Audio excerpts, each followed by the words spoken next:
the person who is biased towards the basic knowledge, when he finds some question related to the current affairs, he finding it very difficult and he could not able to update, or he could not able to answer this question because of he is not updating it.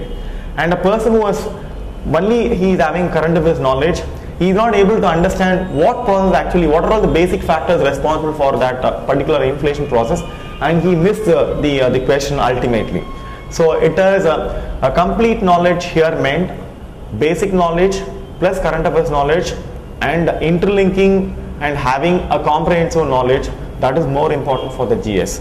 In that way, GS process, preparation process is very important and vital also.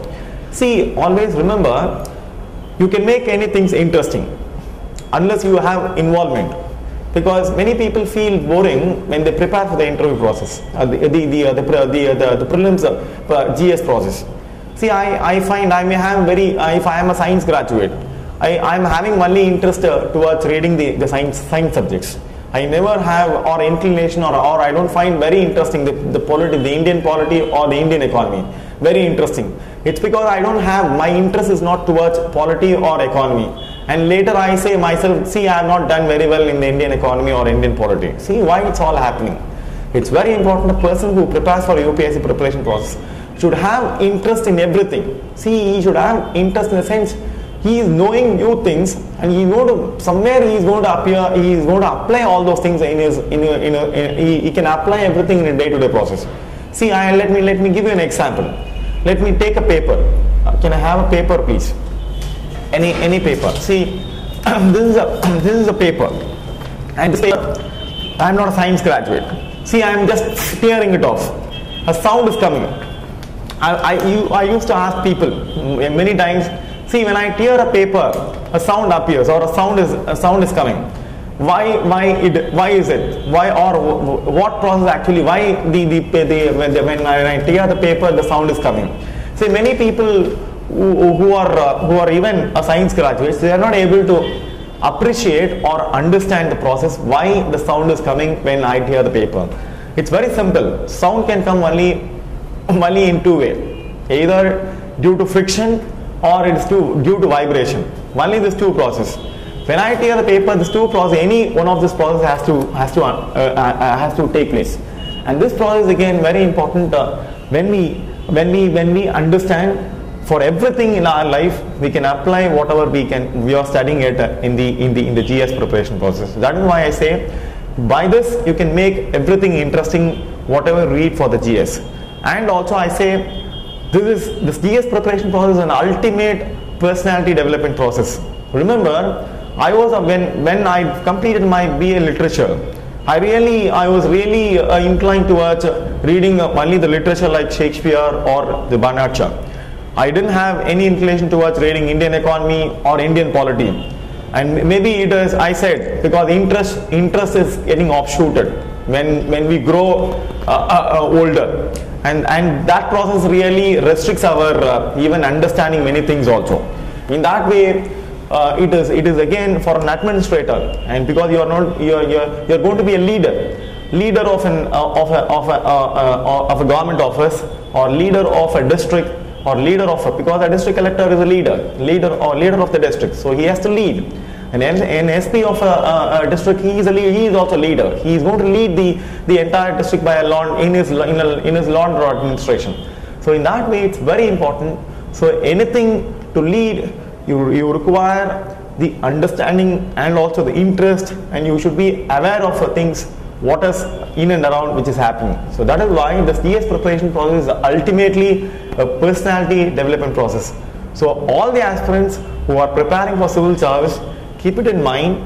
See, this is a personality development process. It is not rather a process which is only for the UPSC preparation, civil service preparation alone. And let me go into the second process, that is nothing but choosing the optional subjects. See, it is your optional paper or your optional subject.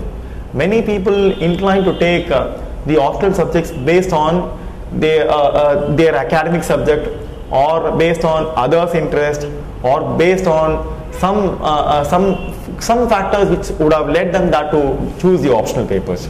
See, it is very important. Choosing an optional paper is a very vital process. It's a really a vital process that one should really be very careful. If he chooses the right option, his success is assured, because a person who chooses his option later, when the results come, because the person who appears for the mains process, and later when he gets its results, he repents for that, why I have chosen a wrong option, because I could not able to score very well, because I don't have neither the interest, nor I have understood, nor I have able to perform when I appear for the mains examination. So in that way, it is very important that a person should have interest, a person should have the orientation, and also all the getting exposed to all the concepts whatever which is present in that subject, and also looking into the previous questions also, because that only provides the basic the area in which process, or in which area, or in which chapter, or in which topic he has to focus upon. So in that way, the UPSC optional papers are to test your in-depth knowledge of a particular subject. I said GS is to test your general awareness and the basic adequate knowledge of anything in this world which is happening in and around you. Whereas the optional subject, because it is your optional and they are testing your in-depth knowledge, and when anyone find it very difficult to explain what actually that particular topic is actually dealing, or it is if a person finds it very difficult to understand that basic concepts, definitely it is very difficult to score very good in the optional papers. So in that way, a person should be very careful in his choosing his optional papers, and any person should keep it in mind.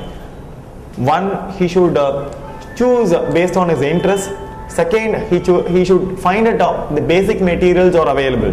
So that is very important. If a basic material, I may choose any option.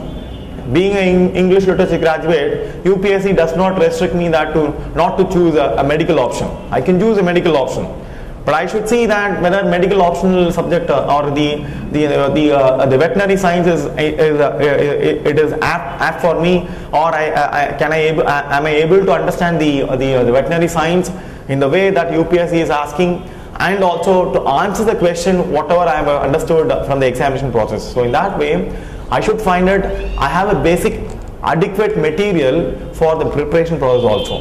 The third one, I should basically have a guide to especially prepare for the optional papers. Many people find it, why should I have a guide? See, it's very important. Any person, I always say, experience is like a comb for a person.